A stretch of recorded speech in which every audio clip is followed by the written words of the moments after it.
everybody, welcome to the first inaugural Repair.org call. We're very excited to have you. If you're having any trouble at all with audio or video, it's your Google Hangouts plugin being a little bit wonky. Just restart your browser, join back in, and you should be good to go. We have an august panel of experts here. I'm excited to introduce each and every one of them. These are all people that I really respect that that I've been working very closely with, both at iFixit and through Repair.org. So very excited. We can dive in. Let's go ahead and throw the poll up just so that we can start to see. I want to get a feel of just what kind of folks we have here. We have, right now I'm looking, we have 186 people from around, mostly the U.S., some around the world. And these are folks in the repair profession. We all kind of invited our friends to join the call. So there's people from all over the place that fix all kinds of things, everything from iPhones to medical equipment to IT equipment, all kinds of other stuff. So let's fill out the poll just so we can get a feel for who is here. Error 53, I know, isn't new to the repair community, but it's new to the public. It's been a major publicity item that has impacted the repair industry. And I think that the biggest challenge that the industry faces isn't necessarily the technical challenges of Error 53, but two things that it kind of reveals. One is that in the case of Apple and most other manufacturers, we're dealing with a manufacturer that would really prefer that the independent repair market not exist. Whether that's independent repair shops, they're doing it professionally, or consumers doing repair themselves.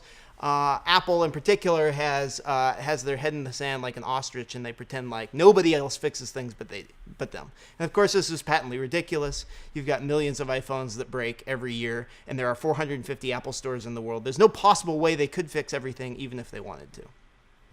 Sorry about that. The Hangout plugin crashed. Okay, I'm back. Okay, so the first thing is that we have a manufacturer, and Apple is not atypical, by the way, that would prefer the repair industry not exist.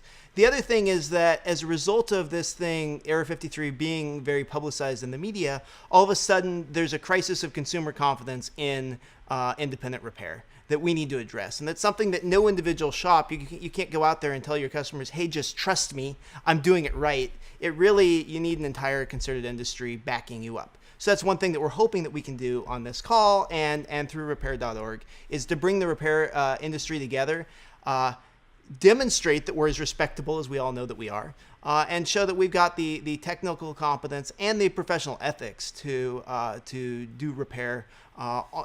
Fix the most intimate devices that people have. So with that, I want to introduce everybody that's on the call. So going from left to right, kind of along the bottom there, we have AJ, who's the founder and CEO of iCracked. Hi, AJ. Thanks for having me. Thanks for being here. Eric is not broadcasting his video. Eric is technically facilitating. He's the one running the Q&A. Excited to have Eric.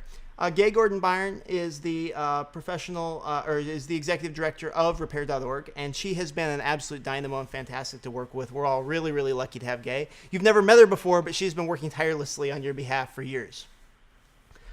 Jessa Jones is founder of Minden iPad Rehab, and she is I think one of the more vocal folks out there. Jessa, have you been banned from the Apple support forums yet?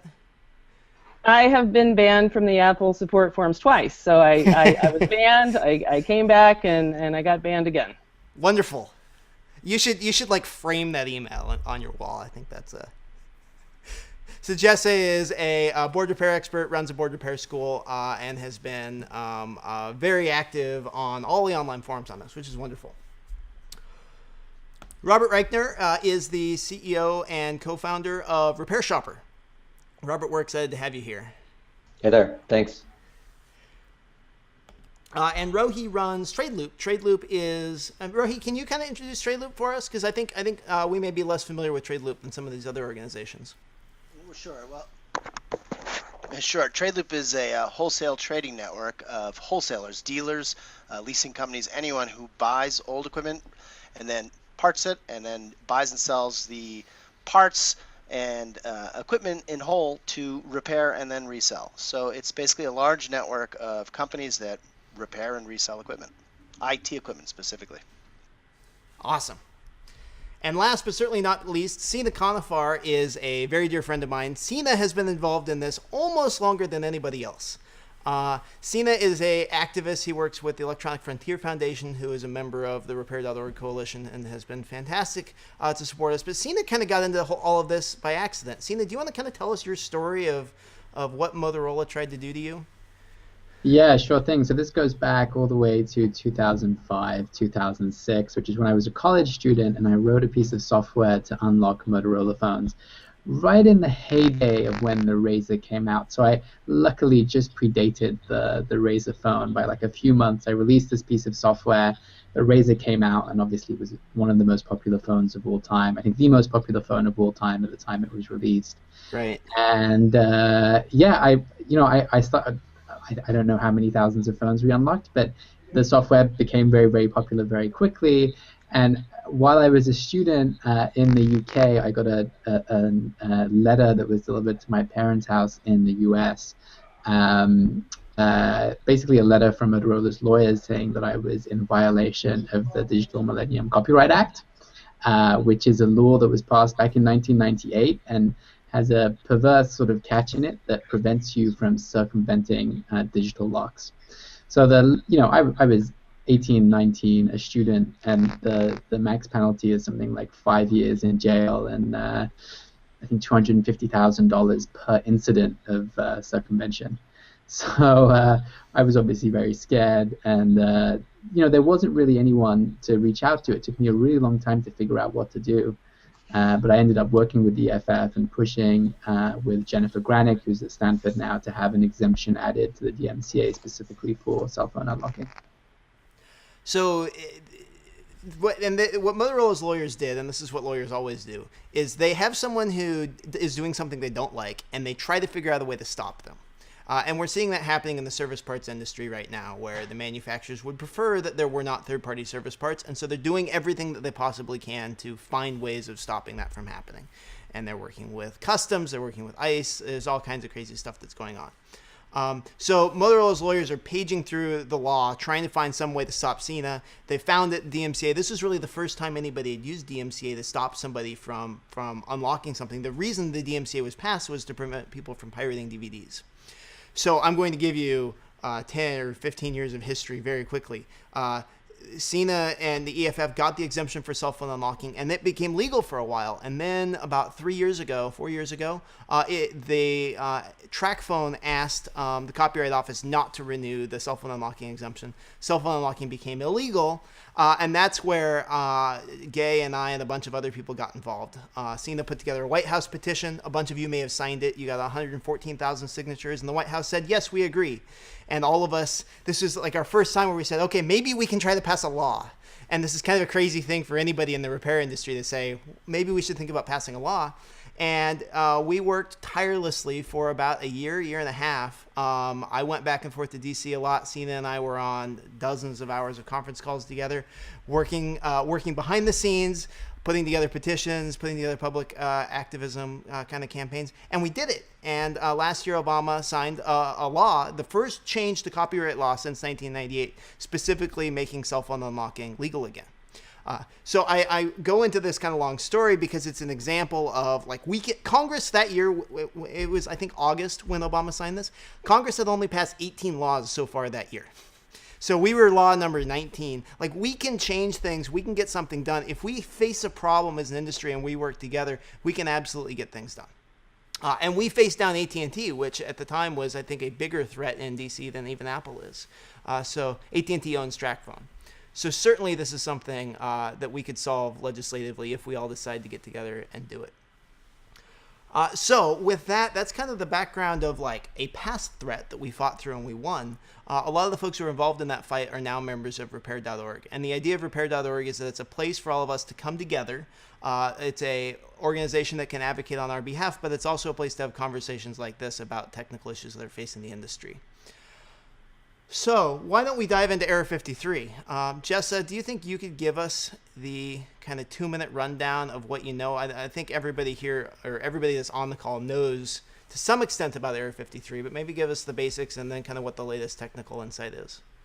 All right, so Error 53 is something that quality independent repair shops really don't have a problem with because we've known since the iPhone 5S that the Touch ID sensor is married to the logic board and therefore important to not break and to transfer when you do a screen change. But there's a lot of folks out there that either through negligence just didn't know that, what we call pizza techs, and there's a ton of people that are affected by error 53, which, as we all know, happens when anything happens to the fingerprint sensor inside an iPhone 6, 6 Plus, and a couple other devices. So the problem with error 53 is that it's really casting the entire industry in a really negative light. It's easy for the public to just sort of think, I should be skeptical of all independent repair. These guys aren't trained and they don't know what they're doing. And that's why I think it's really important to figure out a way to segregate or differentiate ourselves as quality independent repair from anybody that can turn a screwdriver. And that's why I think repair.org is important. Yeah. So, Robert, can you tell us, you're in touch with shops all the time. What are you kind of hearing from shops in terms of how they're reacting to Error 53? Right. Well, just as Jessica said, this has been known for some time, and what we're seeing in our community, and it's a couple thousand shops, is people basically have turned away this kind of repair. So they know, hey, this is fragile. We're not gonna work on this. Sometimes they'll point people to an Apple store, but a lot of these shops are actually remote. A lot of these shops are located all across the U.S. Where they don't have access to an Apple store, and then internationally that's the same issue. So I think that's one piece, just people avoiding that, and then continuing, of course, with screen repair and board repair, those kinds of things. The other thing we're seeing though is that people are coming with these Air 53 phones and getting second opinions because something's happened, maybe they asked their friend to try and do it or something, and they bring it to, and there's not currently a reliable resource that this community can point to and say, hey, this is a definitive rundown on what's happened. And so I think that building that kind of trust, creating a shared resource that can be communicated to customers would be extremely helpful. And I think, again, repair.org would be perfect for that. So AJ, what have you guys been telling your techs, or what's kind of best practice for working with customers right now? Yeah, absolutely. So for those that don't know, I'm with a company called iCracked, and we have about 5,000 mobile technicians servicing our customers' devices. And one of the main things that, we've all been dealing with this since for the last 6 months. I think The Guardian did not do enough research when they published it. One of my fears with it is that it makes aftermarket. We're losing AJ a little bit.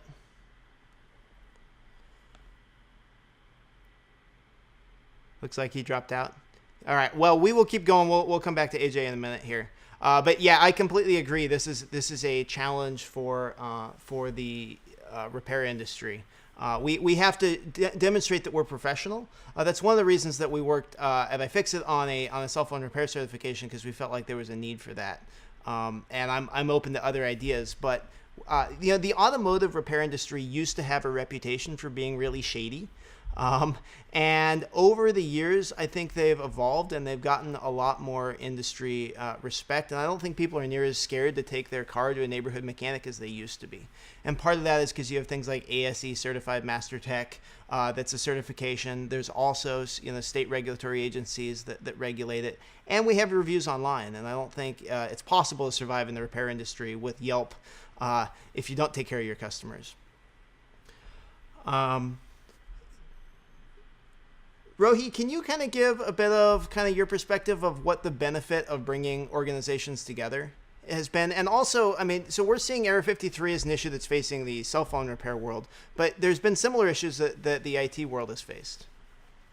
Yeah, and I think what's great about repair.org is, today's issue is Error 53, but in general, what Apple's doing is what these manufacturers have all been doing for a long time, whether it's Cisco or Avaya or Oracle.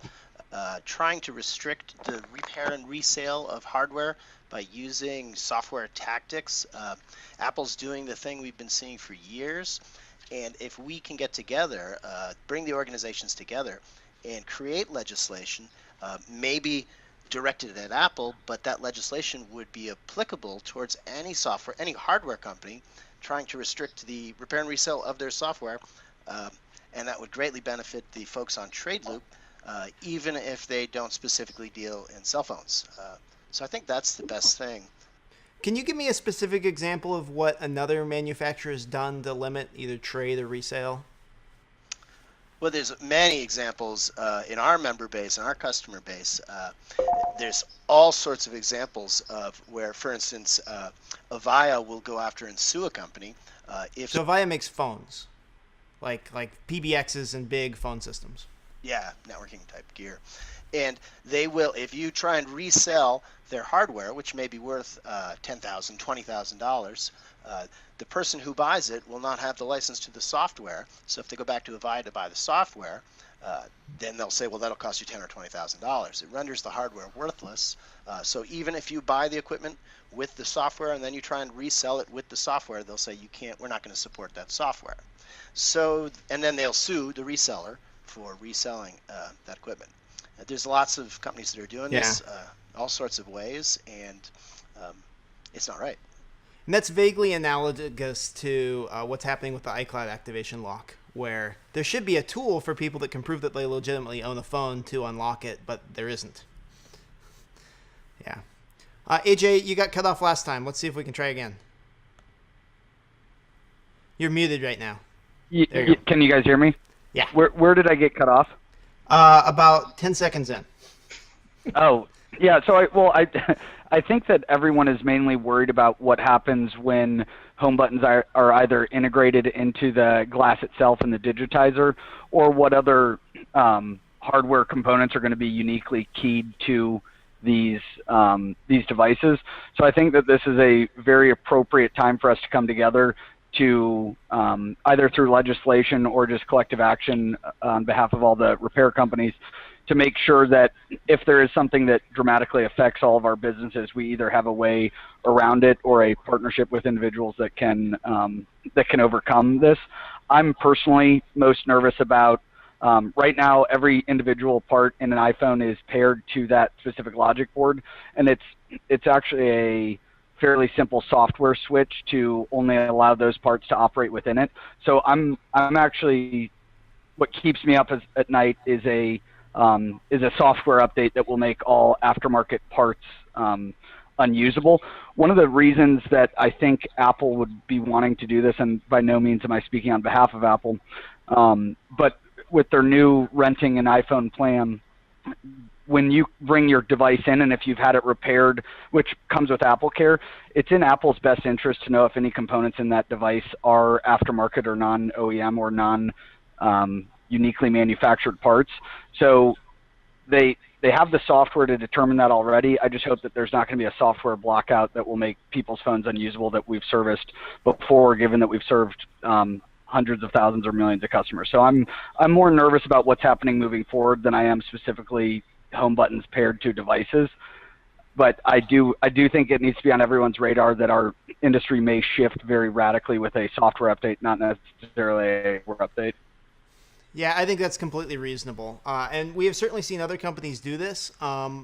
To give some context, so a lot of us are in the phone repair market. I'm curious if there's anybody on the call that repairs cameras, particularly SLR cameras, because if you go back 5 to 10 years, there were over 3,000 independent camera repair shops across the U.S. And a few years ago, Nikon decided that they were going to cut off access to parts and information to the independent shops. And the market immediately contracted from 3,000 independent shops that all had access to 13. And pretty much overnight, all of those camera repair businesses went out of business. I'm here in San Luis Obispo.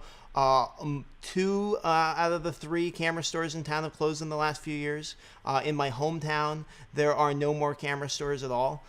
It's really been a bad thing for local retail, and I mean, in this case, the repair market was dependent on the manufacturer for parts. There wasn't an independent kind of channel like there is with cell phone parts.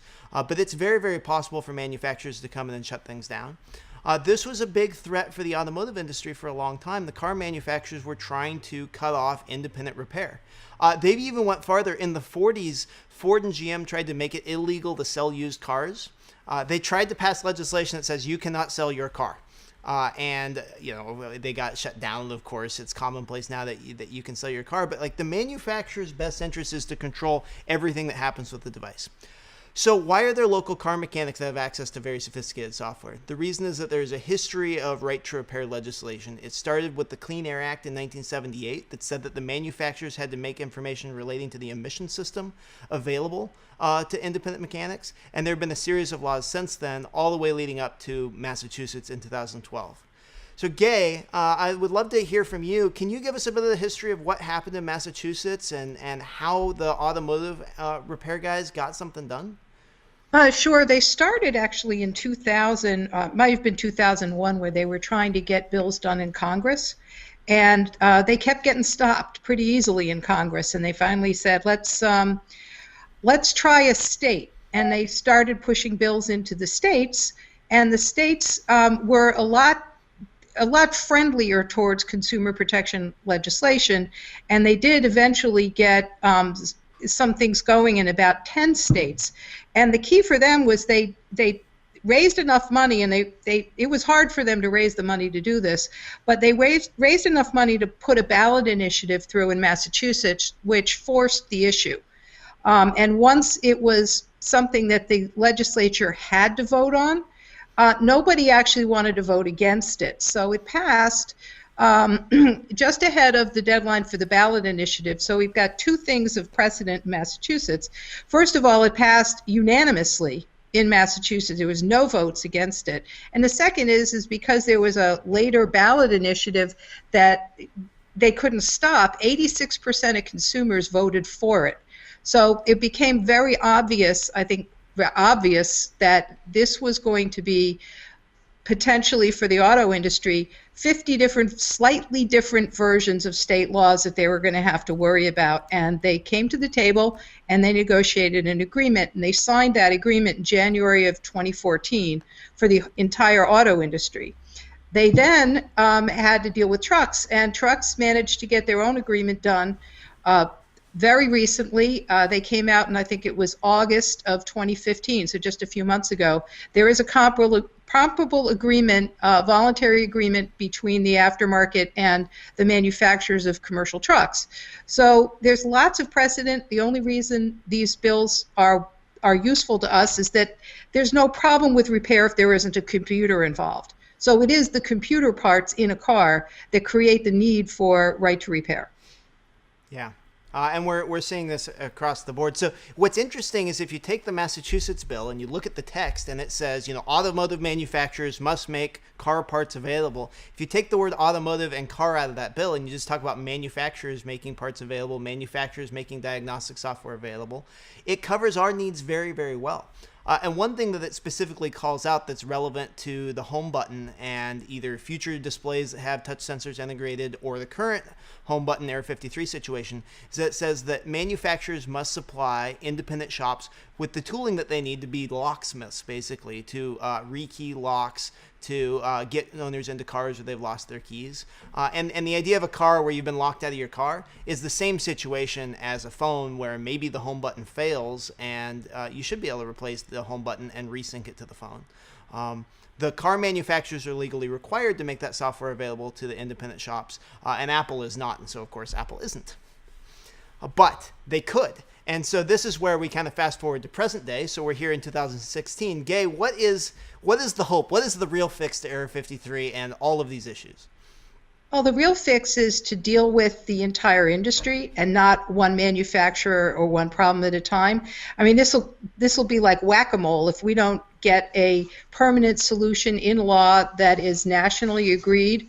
We're going to be fighting this battle for the rest of our lives. And I think the solution is actually really simple, because the common pain point is that there's a circuit board and IC, and they're all similar. It doesn't matter what the application is. So we have to deal with the whole issue of ownership, what it means to own a device that is software enabled, and that is something that we have to do legislatively to get this permanent solution that's consistent across all different parts.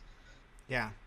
So we have, we being the Repair Association, repair.org, has worked with legislators in 4 states. We have legislation that's either has been introduced or is going to be introduced in Minnesota, New York, Massachusetts, and Nebraska.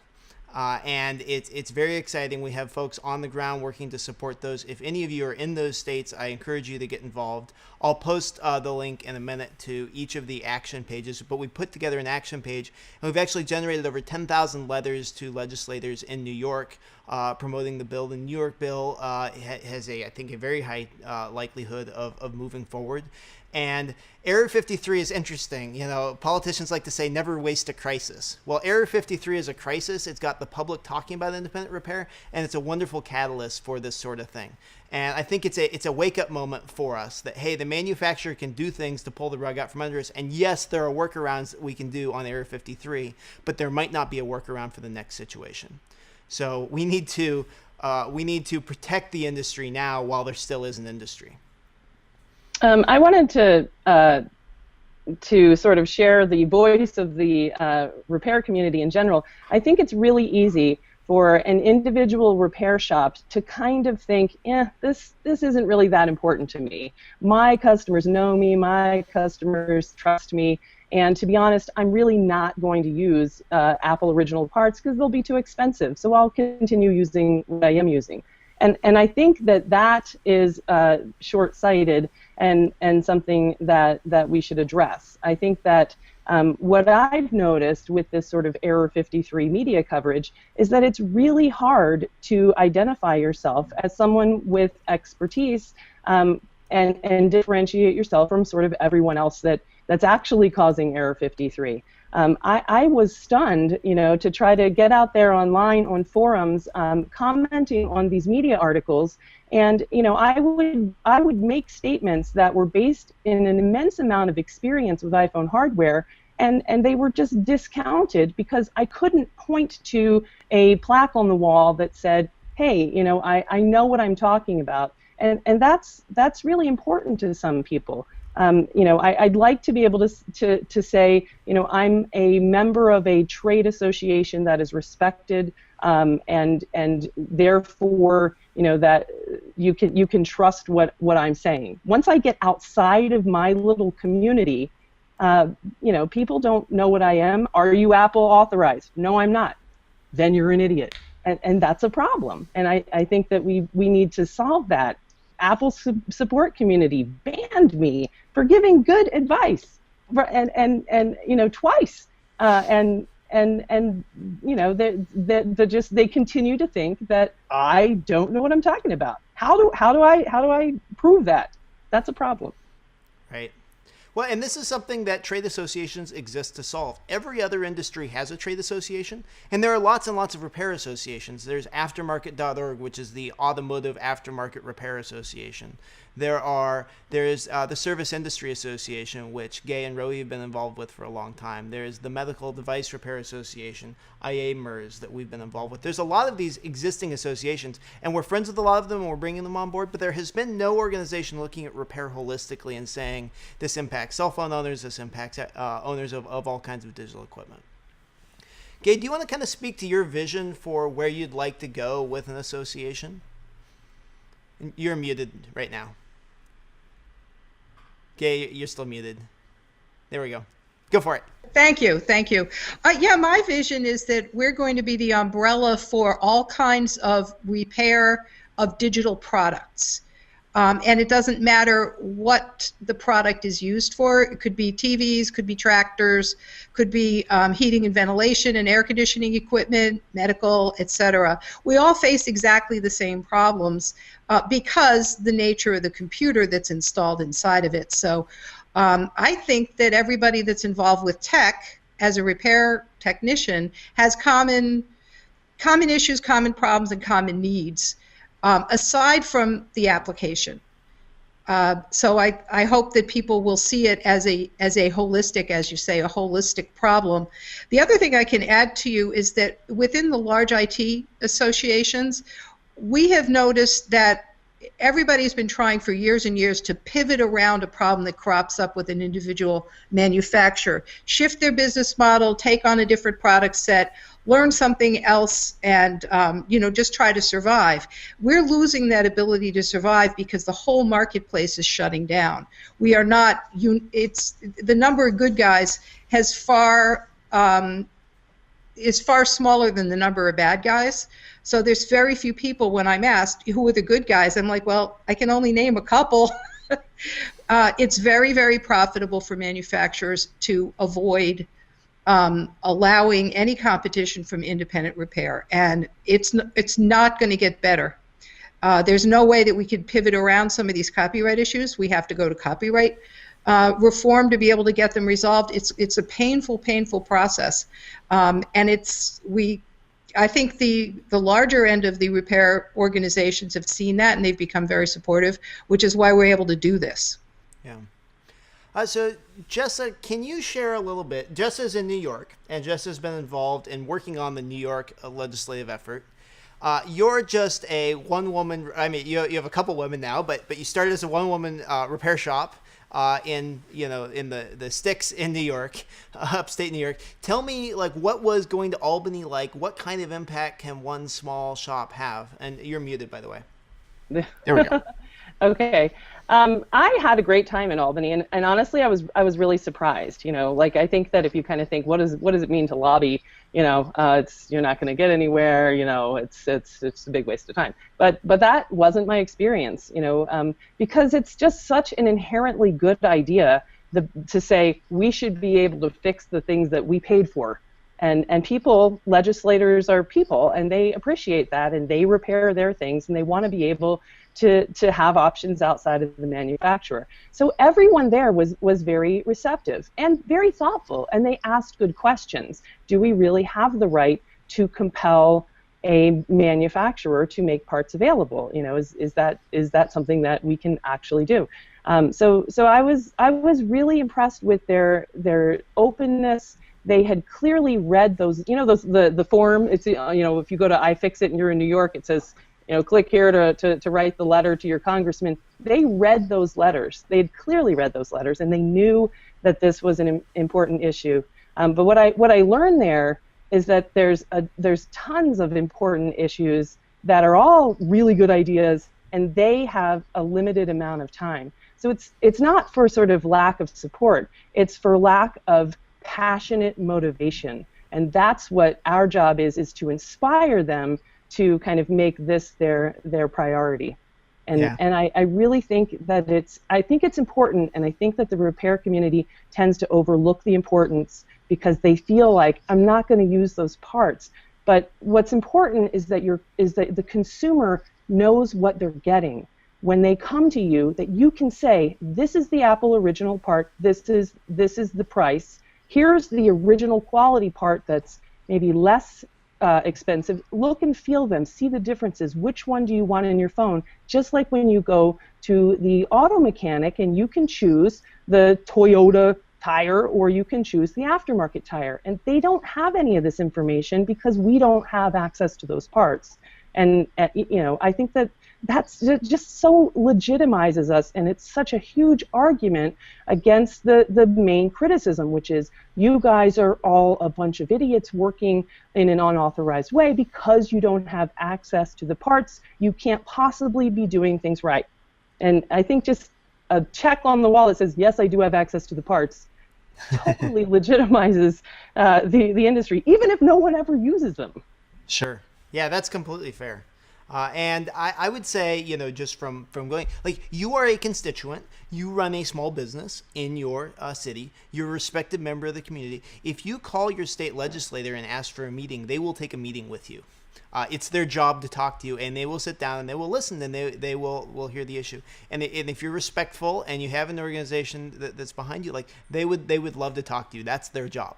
And the more vocal and active that we are, the better. So what are some things that you can do right now? Let me give you a few action items, and then we're going to go in and we have a deluge of questions. So I'm going to hit all the panelists with all the questions from all of you that are watching. So specific things that you can do. Write an op-ed to your local newspaper. So this is very easy. I'm talking 100 or 200 words, and just like write an opinion piece and say, look, there's been a lot of rumors about, various errors, Apple and other manufacturers trying to stop repair. Independent repair is respected. We do a good job, and we will take care of your phone, and we can fix your phone without any of these issues. This is a publicity campaign that all of us have to do to counter some of the negative attention that's been happening around Error 53. We have a consumer doubt, and we need to fix that together.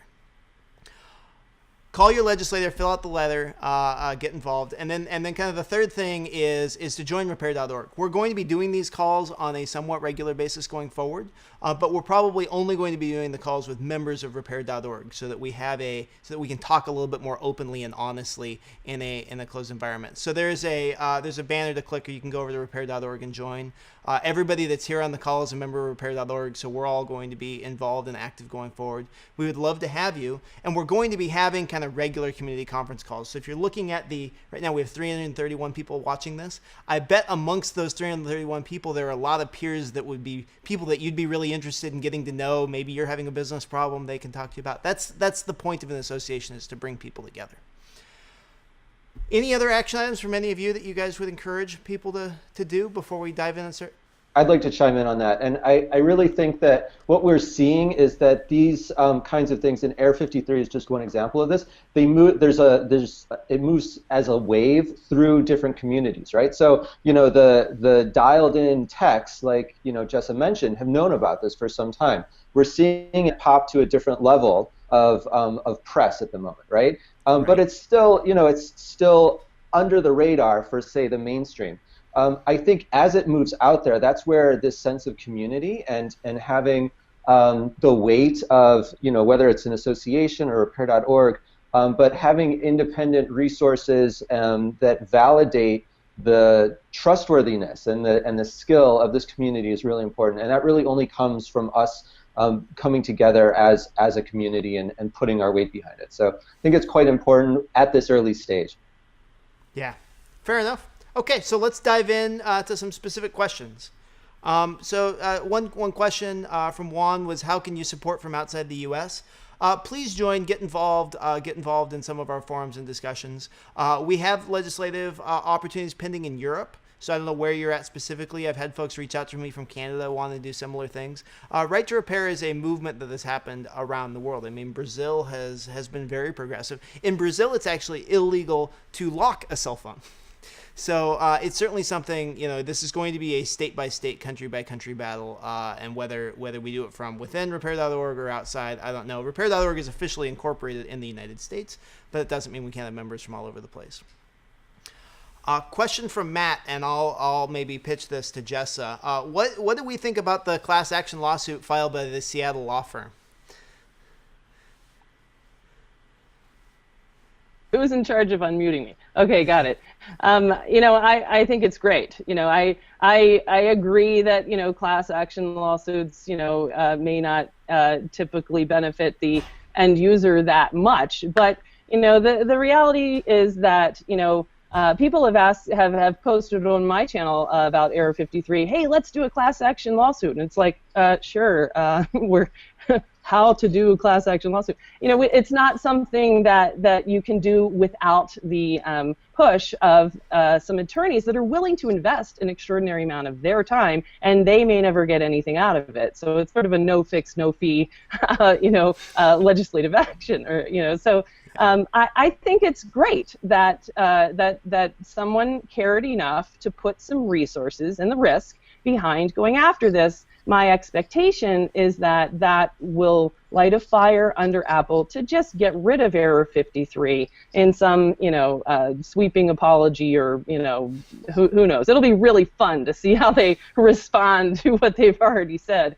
But it'll probably go away, and it'll be thanks to the class action lawsuit. So definitely, I plan to get behind that and give them my support. I think it's great that they're willing to do that. Does anyone have a dissenting opinion there? Hey, Kyle, can I jump in? Sure. Cool. So I actually don't think litigation is going to help this issue. I think that, well, first of all, I think we need to take a step back. Every person in this both repair community and in this webinar absolutely loves Apple because for the most of us, that's our livelihoods. And I think what we're doing is we're reacting to the fact that our livelihoods may be adversely affected by this. But I don't think trying to form a class action to go after the reason that a lot of us are here is going to necessarily solve anything. I think that it sends a strong message, but I also wouldn't want a company publicly shamed or I actually don't even think I would want a written apology or a software change. What I think would be important is just to try to stem the expansion of software-defined locks on hardware devices. So I think that the messaging there is fine, but it's hard to tell if the lawyers there are just trying to put their name on a website and get future business, if they even care, or if they're just being litigious in their own right. So I actually don't think it's I'm not in support of it. I absolutely love Apple. What I do hope though is that we can find a way to stem the wider use of software-defined locks on hardware, because I think that is the main issue. I think Error 53 in and of itself, it doesn't really affect much of us. You may dust a $600 phone every every 30 to 50 to 100 times you do a repair, which is a cost of doing business. But I'm more concerned about the future than I am about solving this specific issue. Yeah, that's fair. And none of us have been involved. The lawyers decided to do the lawsuit without any of us being involved. I know. I mean, I've talked with them because they had technical questions for me, and I think they talked to Jessa too. But none of us are involved as any of the members of the class at the moment. I think this is a open thing that we should discuss, and is that sort of thing something that the association wants to be involved in or not? That's going to be up to the members to discuss and hash through. I think it's an open question at this point. Certainly, I think that legislation that sets a fair playing field across all manufacturers is a better long-term solution than a lawsuit against one particular company. Okay, so Greg Elan says, hey, great idea about starting a local PR campaign in your market. Has anybody started a sample press release that we can circulate? That's a good question. Do we have anything like that? Gay, I know we've put together some sample letters to the editor in the past.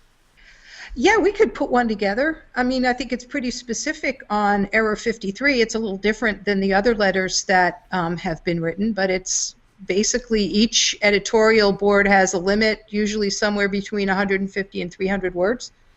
And we could definitely put something together that you could use. Okay.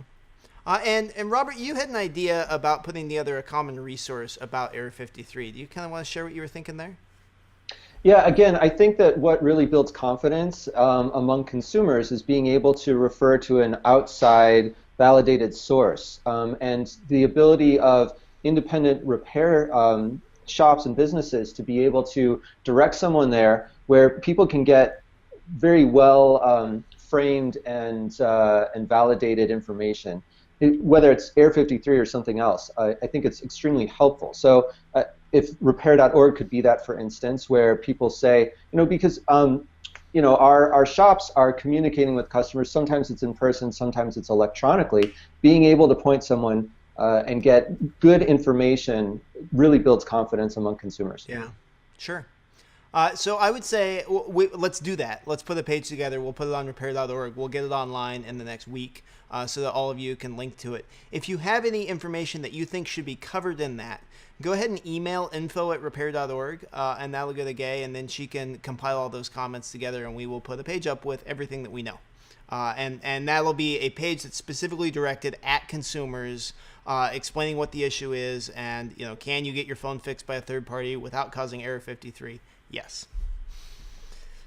So we can certainly put that together, and I think as issues like this come up in the future, we can do more. So Kyle Palmer wants to know what are the benefits of joining repair.org. Gay, do you want to take that? Yeah, sure. Well, oh dear. You're on. I'm on. Gotcha. I'm just all of a sudden getting notices that Willie's out in Iowa. Well, so that's a benefit. So we're working on bringing some of the farmers together. So one of our members who runs the Electronics Reuse Conference, which is kind of our member annual conference, it's in Houston in November of this year. You're all welcome to come. So Willie runs that conference, but he's also out and he's speaking to the Farm Bureau in Iowa, talking to them about introducing we call it fair repair legislation in Iowa this year. And there's a lot of interest from farmers in passing legislation that will protect their right to repair their tractors as well as our rights to repair our cell phones. So we have volunteers. I mean, it's a group of folks that are together working very actively to support the repair community. Sorry, Gay, I cut you off. Oh, no, it's fine, because it actually turned into a good story. So, yes, we are the group that is providing the activism and the organization behind efforts in state legislatures, federally, in front of the Librarian of Congress, just to make sure that our collective interests are handled. But we've also got some member benefits that are a lot more modest. Obviously, this kind of exchange of information is a member benefit. We're not going to be doing this openly forever, because we want to have some ability to be very frank with each other. But we have some things that are working on in terms of, we're working on a discount program for some of the benchtop tools that are common for repair techs. That is in the works right now. Kyle has offered some substantial discounts on, he can explain on some of the Pro Tool sets. We're working on additional benefits. I think Rowie has something in the works. So we're growing out a more traditional suite of member benefits to make sure the organization is financially attractive to you, that you get some really good value out of it. I think it's really going to be worthwhile. We're offering, I mean, enough discounts on iFixit parts and tools that, you place 1 or 2 orders with us, and the discount will make it worth the membership. I think Robert is working on something, a discount at Repair Shopper, and Rohi's working on a deal with Trade Loop. So all of these, and as we bring more organizations on, we're going to be adding more and more benefits. So next question, Akshay and Dana want to know if anybody has developed a workaround for error 53. Has anybody been able to solve it? And Dana says actually that she has had a successful case where she's worked around it. I mean, I have solved error 53 by putting the original part back in the phone. So that solves it. Are there any other fixes? I'll answer that. We kind of pay attention to the whole world. How do we solve error 53? And it's clear that if you have the original fingerprint sensor, then anything that's between the fingerprint sensor and the connector on the board can get damaged and cause error 53. So repair of any of those things. But that's pretty, that's less frequent, I think, than just, hey, I threw out my home button. But just to be clear, if there's a problem with the home button flex, that could, at least in theory, be micro-soldered, although it's a giant pain. If there's a problem with the connection between the home button and the long flex, those connectors can be replaced or cleared of corrosion and reflowed. The long flex itself is generic and can be replaced. And then where the connector plugs into the board, that can also be sort of addressed. But in the case where you don't have the fingerprint sensor, is there a workaround? We've spent some time looking into the communication between the fingerprint sensor and the board. We can see the address. We can see when it's talking to that thing. So in theory, we could really put some resources behind being able to intercept and provide a generic message. But that direction, I think, I'm hoping is not a worthwhile investment, just because my hope is that Apple says, yeah, we're done with error 53, and it goes away. But I think you're probably asking, what about this stuff that we've heard about people that have mysteriously cleared it up without the original home button? And so there's evidence from Juan at iFixit VN in Vietnam, and he made a video that I believe is true in his experience, where he took a non-original, or he took a a home button from a never been activated iPhone 6. He put it into a phone with error 53, and he was able to clear error 53. So I went down to the Apple store and I bought a couple of iPhones because I was going to solve error 53, and in my hands I tried to duplicate that with several different error 53 phones in the US, and it did not work. So the theory is that there are potentially, and this is all, we don't know, we're just making this up, there's, in theory, multiple different versions of an original home button, that if you find the matching, never been activated home button and plug it into your error 53 device, that you could clear error 53. The theory is that a original, never been activated sort of virgin home button will send a generic fingerprint sensor answer when the board says, "Hey, are you the guy that I know?" And he'll say, you know, I'm you know, ABC, and the board will be like, "Okay, I accept ABC." So whether or not that's true, we don't know. I have tried and have not been able to reproduce that, but I do believe that Juan has been able to do that in Vietnam, and I don't know if there's a difference there. Fair enough. Does anybody have anything they want to add to that?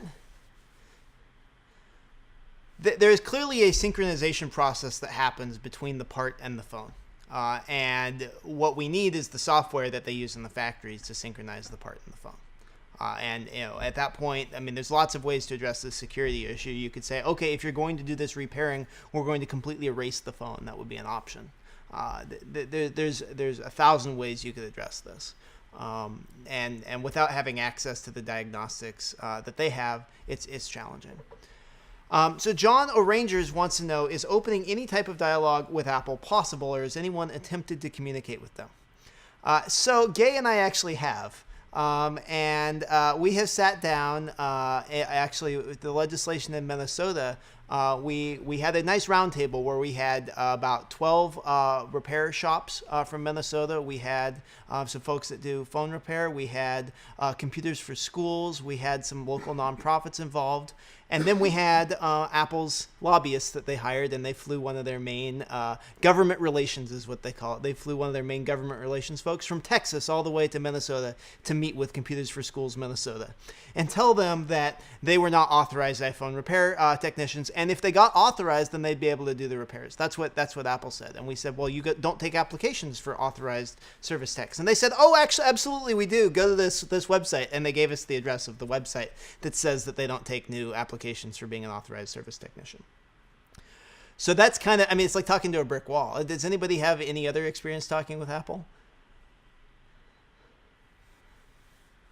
Well, I know that I tried to be very vocal to represent the voice of independent repair on the Apple support community forums. And I, when Kyle mentioned action items, what can you do?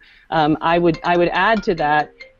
I would add to that I think it's very important to. Oh shoot! Did it totally cut me off? I can't. No, you're still on. Okay, good. It's important to get out there and respond to these articles, comment on them, and join forums and show your expertise. So I tried to do that at Apple's Support Community Forum, where they are absolutely motivated and passionate against independent repair. And it is, just horrifying the amount of misinformation that people with really no hardware experience are giving. And so these guys are putting up posts that say, absolutely never go to any independent repair shop. They don't know what they're doing. You can't get OEM parts, and they're going to void your warranty and break your phone. They'll state that. And and I answered a lot of those questions, and I think made some small molecule of headway in an immense amount of time, just trying to put an alternative opinion out there for the consumers to see. And I would encourage all of you guys to do the same, because there is a lot of misinformation about there. You don't get error 53 by changing a camera. The phone has no ability to check for unauthorized parts. It's just, hey, fingerprint sensor, are you there? That's it. Yeah. It's really sort of blown out of proportion, and we need to just be clear and let people know what the facts are, and Right. show that independent repair is not a bunch of idiots. Right. Yeah, we need to get out there and talk about it. And commenting at the bottom of these articles is wonderful. Getting involved. Take your time. Be grammatically correct. Be reasonably eloquent. It will have an impact. Let me give you a piece of information that maybe none of you know. I have really been surprised that the perception in the aftermarket repair industry is that aftermarket repair voids the warranty.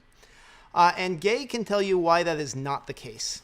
So there's a law called the Magnuson-Moss Warranty Act. Gay, what the heck is that? In 1975, it was passed by Congress, and the intention of it was to make sure that consumers weren't stuck with dealer-only repair. And it's completely perfect now. It hasn't been changed. It's been through the courts. But it unfortunately comes through the jurisdiction of the Federal Trade Commission. And I had some conversations about Magnuson-Moss with the auto folks, and they found it very frustrating. So, but Gay, step back a second and tell us, what does Magnuson-Moss say? Oh, it says that you do not void your warranty if you use independent repair, and you do not void your warranty if you use non-OEM parts. It's the obligation of the manufacturer, if they're going to decline a warranty repair, it's their obligation to prove that it was the part or the skill that created the problem. It's clearly this Error 53 is completely outside of that. But I wanted to add, the problem is that because it's the Federal Trade Commission, it's kind of like going to the Department of Justice. They can decide to just sit on their hands. Well, and so this is something we're having a strong association. We can work to represent this. But I would say something that all of you can be doing is we need to be spreading the word and saying, hey, putting an aftermarket display on a phone doesn't void the warranty. Breaking the phone voids the warranty, perhaps. But replacing the battery on the phone is the same thing as putting tires on the car. You have a car, 6 months in, you decide you're going to upgrade to higher performance tires. You have the local tire shop do it. That doesn't void the warranty on your car. Swapping out the battery on the phone doesn't void the warranty on the phone. That's point one. Point two is that the warranties are only 12 months anyway, and consumers are completely overly hung up on warranties. So I think that's something all of us can be working on messaging. Kyle, if I could also add, one of the key things that I've seen as a theme in these discussion points is that people seem to think Apple has a right to control your property. And at the 35,000 foot level, that's just not true. You bought that phone, and it's your property. There's nothing about the license agreement or anything else that you sign that says that you don't own that anymore. So when these Error 53 situations come up, and that's just one example, they really don't have a right to go in and alter your property without your permission. And that's one of the reasons that the class action suit actually is an effective point, because they have taken property that used to work and disabled it. Right. Yeah, absolutely. Does anybody else have any follow up on that? And then I've got kind of one final question from the audience, and then I'm gonna give everybody a chance to do kind of final statements. So the question is, are the discussion forums available for members of repair.org? I see a join member of the site, but no login button. We are working on setting up a forum. We'll have it up in the next month or so. We just don't have it up right this moment. iFixit has a Pro Talk forum with some right to repair discussion. You're welcome to join. And we're working on repair.org forum. Okay, so let's kind of do final statements. So let's just kind of go along the line, and we'll start with AJ, and we'll go all the way down to Sina, and give us kind of your perspective on what you think the takeaways are for the industry. Yeah, absolutely. So the way I look at it is Apple has about 450 stores globally, and if you read their latest 10Q or 10K quarterly reports, they're going to sell about 200 to 250 million phones this year. We know that about 25% of these phones that they're going to sell will break in the first 2 years of ownership. And so just over the next year, 50 million or more of new iPhones that Apple sells are going to break over the next 24 months. And if you just run the numbers, there's no way that Apple's going to want to repair these in store or with a depot model. And they only have 450 stores to begin with, and they also don't want people coming into their stores with broken phones. They'd rather have you coming in to buy to buy new phones or new iOS devices or Macintosh. But the way I look at it is aftermarket repair is not going to go away because the fact that over 700 million iPhones have been sold to date and over 1 billion iOS devices have been sold, it just wouldn't make sense to try to limit those to just one authorized service provider or a in-store footprint. So I think that the thing our repair community has going for us is the fact that there are so many phones and there needs to be other repair options. But I don't, it's not all doom and gloom. I think that we need Apple just as much as they would need us to service those customers' devices. And I think it's very easy to get hung up on one specific software fix, but I can't stress enough that like our goal moving forward shouldn't be to fix error 53. It should stem the expansion of software-related errors that prevent new hardware being used. I completely agree. Thanks, AJ. Gay? I just think if everybody gets involved, contacts. I'm big on the legislative advocacy side because I see the impact with the legislators. We really can get legislators' attention on this. Everybody that we've sat down with has a broken piece of glass. It's unbelievable how many people are walking around with broken iPhones and other pieces of broken equipment, but really the hook is the broken iPhone. It has focused their attention tremendously, and I think we will get a law passed, and it may not be this year, but it's going to be very soon, and it really is based on consumers coming forward and saying they need a right to repair. So whatever you can do to support that, circulate it to your customers, tell all your friends and family. It's a volume. It's a matter of volume. And I urge you, if you do get involved in contacting a legislator, write your story down. Just sending them, please support bill number such and such doesn't get nearly as much attention as your personal story about how you got a problem and it cost you X and you do this or you do that. So make it personal and get involved. Jessa, last words. I think that this week has been stunningly shameful for our industry, and it's a wake-up call that we need to be able, like Robert said, to point to some external sources of validation for what we do. We need to be able to differentiate quality repair from guy in the back of his car with a screwdriver. And I think that it's really important to support a association that can do that for us. I think it's important to get out there on forums and to sort of show your expertise. I think that Kyle's point about warranty is very good. I think that we need to kind of address these sort of talking points. Consumers are concerned about warranty if you just sort of ask them, what is that 1-year warranty really warranting you against? Because if you drop your phone, you get a scuff or a ding on it, or if you throw it in a toilet, you don't have a warranty at all. And then on the Apple support community forums, a lot of people were concerned about independent repair voiding out of warranty and the protection that a consumer would need for their out-of-warranty replacement, which is really buy a new phone from Apple at a discount. I don't think that independent repair voids out-of-warranty replacement. So we need to sort of collect these talking points and be able to just be very factual, very diplomatic and clear, and kind of speak up for ourselves.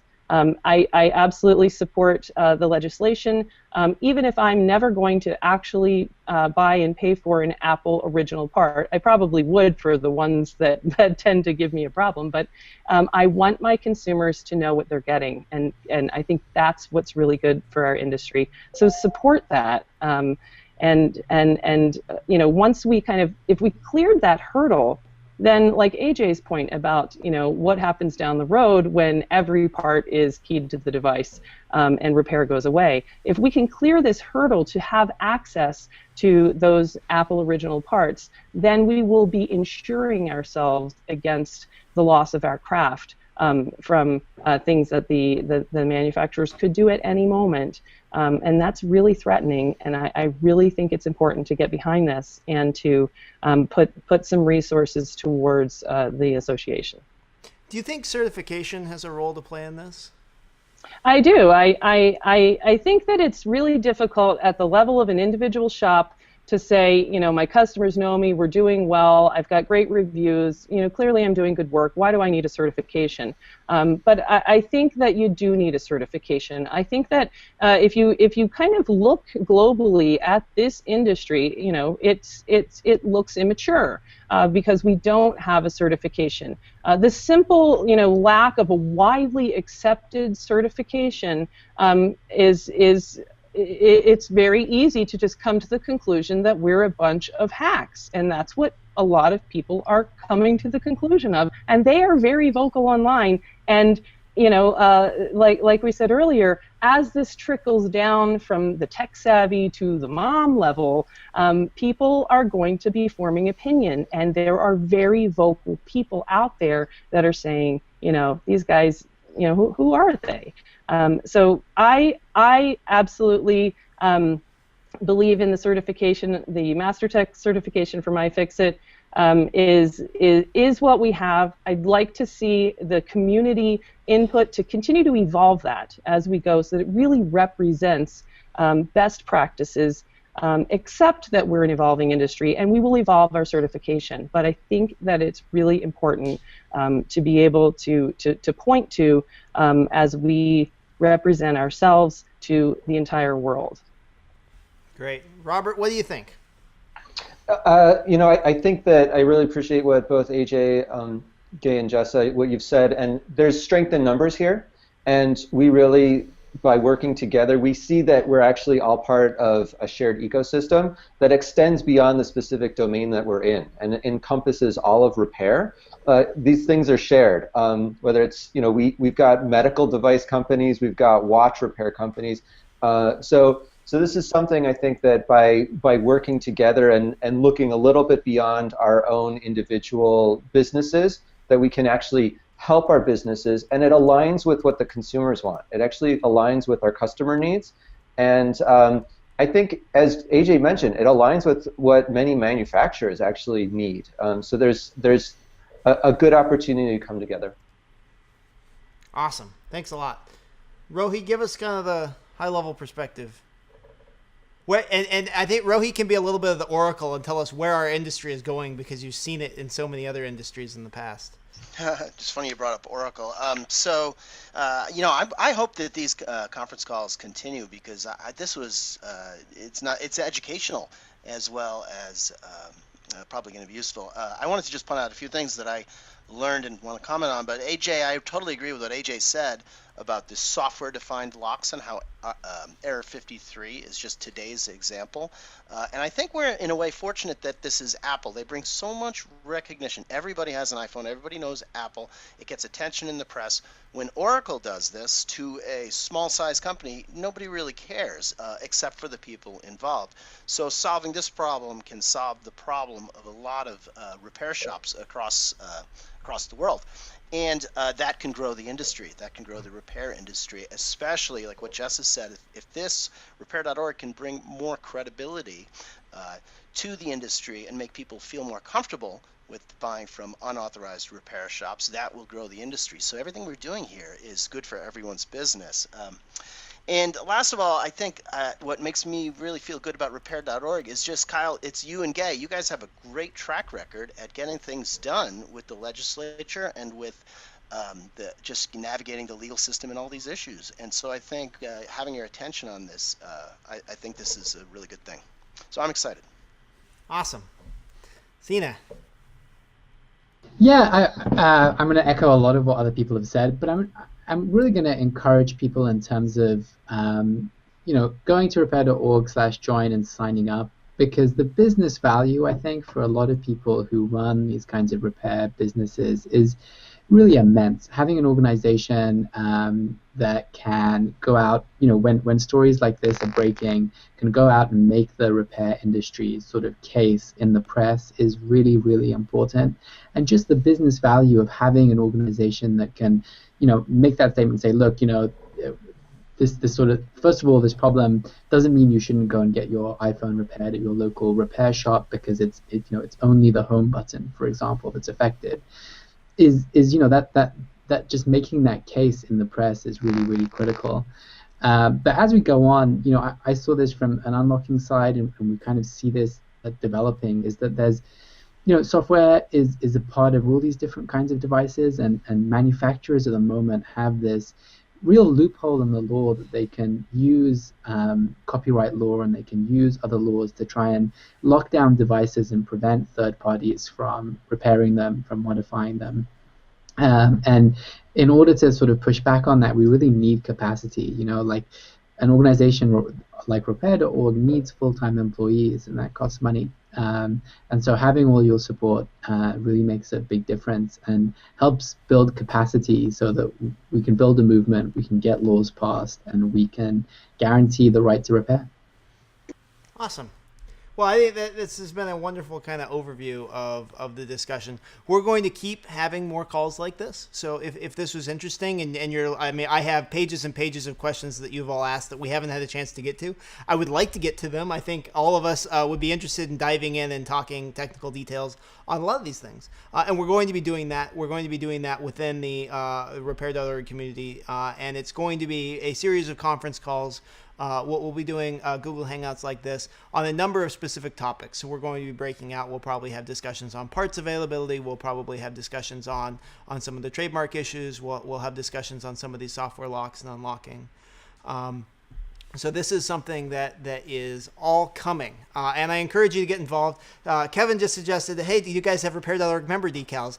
We haven't gotten to that yet, but we should. And I'm interested in what you think of the logo, because we just came up with the logo 2 weeks ago. So now that we have the logo and we have our fancy new domain name, things are chugging along well. So whatever benefits you guys would like to hear, we're all ears. Email info@repair.org, and we'll start working on it. But this is something that we need to build a place for all of us to hang out together and to be able to show that this is an industry that should last. This is an industry that should be defended. Repair represents 3% of American employment, and I think if we look at building a more sustainable world, that number should go up. Over time, we should be having more repair jobs and fewer manufacturing jobs. Repair jobs are more interesting anyway. So I think all of us find repair incredibly, intellectually challenging and a lot of fun. I would encourage all of you, if you haven't read this book, there's a book by Matthew Crawford, who's a philosopher, called Shop Class as Soulcraft. I'm going to post it to Amazon. I don't even have my affiliate code on this. This is a book about the value of repair and the value of hands-on work. And I think that there's a opportunity for all of us to kind of respect ourselves in the industry a bit better. This is a wonderful book. It taught me a lot about kind of the value of hands-on craft. This is a guy who got his PhD in philosophy and then decided to go and start a motorcycle repair shop. We're going to be posting a recording of this early next week on the Repair.org YouTube channel. So we'll be posting this. But in the future, this kind of discussion, you should know, is going to continue to happen, but it will be behind closed doors. So if you want to get involved, join Repair.org, and we'll keep you in the loop with everything that's chugging along. Thanks a lot, everybody.